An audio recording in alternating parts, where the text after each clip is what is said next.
দিশান হসপিটালের উদ্যোগে আয়োজন করা হয়েছিল তাদের প্রধান স্বীকৃতিমূলক অনুষ্ঠান আহরণ 2026। এই অনুষ্ঠানের প্রধান লক্ষ্য ছিল তরুণদের সংকল্প, মানসিক দৃঢ়তা এবং সাফল্যকে উদযাপন করা, শিক্ষাক্ষেত্রে তাদের সম্মান জানাতে এবং তরুণদের নিষ্ঠা ও আত্মবিশ্বাসের সাথে তাদের লক্ষ্যপ্রাণিত করতে এই আয়োজন।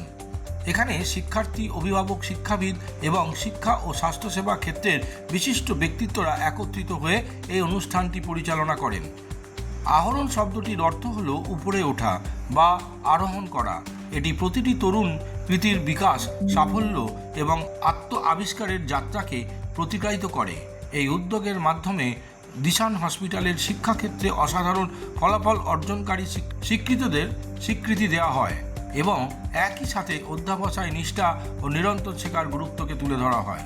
2025 সালে আয়োজিত প্রথম সংস্করণের সাফল্যের ধারাবাহিকতা অর্জন করে আহরণ 2026 এর পরিসর আরও বাড়ানো হয়েছে।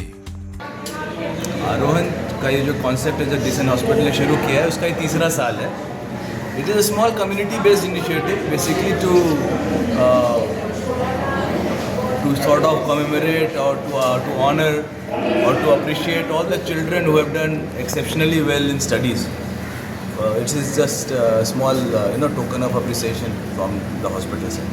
How many students and school participate this month? Around 10 schools, around 100 students. All are public schools. Public schools मतलब? Private schools. Private schools. और ये जो आपने जो आहरण कार्ड जो दिया जी, उसका क्या है, उसका वैल्यू क्या है? और अब देखिए हॉस्पिटल क्या देगा, वेलनेस ही तो देगा। तो जितने भी बच्चे हैं वो 15 साल तक उनके लिए जो ट्रीटमेंट होगा वो उसका सर रूम रेंट सब लाइक इसमें ओनली बेड फ्री है या फिर अभी खाली bed free? Okay, bed free है। सर आपको कैसे लग रहा है ये आरोन 2026 में आके? मैं बांग्ला में बोलूँ कि हिंदी में होता है कि जो আরোহণ 2020 আচ্ছা যেটা বাংলায় বলছি আরোহণ 2026 এটা একটা wonderful initiative by the Dishan hospital. শুধু এটা এনকারেজমেন্ট না, এটা হচ্ছে কমিটমেন্ট ফর দ্য কমিউনিটি। ওরা এই কমিউনিটিতে একটা হসপিটাল চালায়, সেই কমিউনিটিতে ওরা যে আলাদা না, ওরা যে কমিউনিটিকে নিয়েই চলে। তো এই কমিউনিটি কাদের জন্য? বাচ্চাদের দিয়ে তৈরি হচ্ছে কমিউনিটি, তার প্যারেন্টসদের দিয়ে। সেই সাকসেসফুল বাচ্চাদেরকে রেকগনাইজ করা and it is an great initiative. আমার মনে হয় দেশানের মতন আরও বাকিরাও যদি এগিয়ে আসে, বিকজ এই বাচ্চারাই হচ্ছে আমাদের আগামী দিনের ভবিষ্যৎ, এরাই নেশান তৈরি করবে। তো এদেরকে রেকগনাইজ করা ইট ইজ এ খুব ভালো ইনিশিয়েটিভ। Thank you.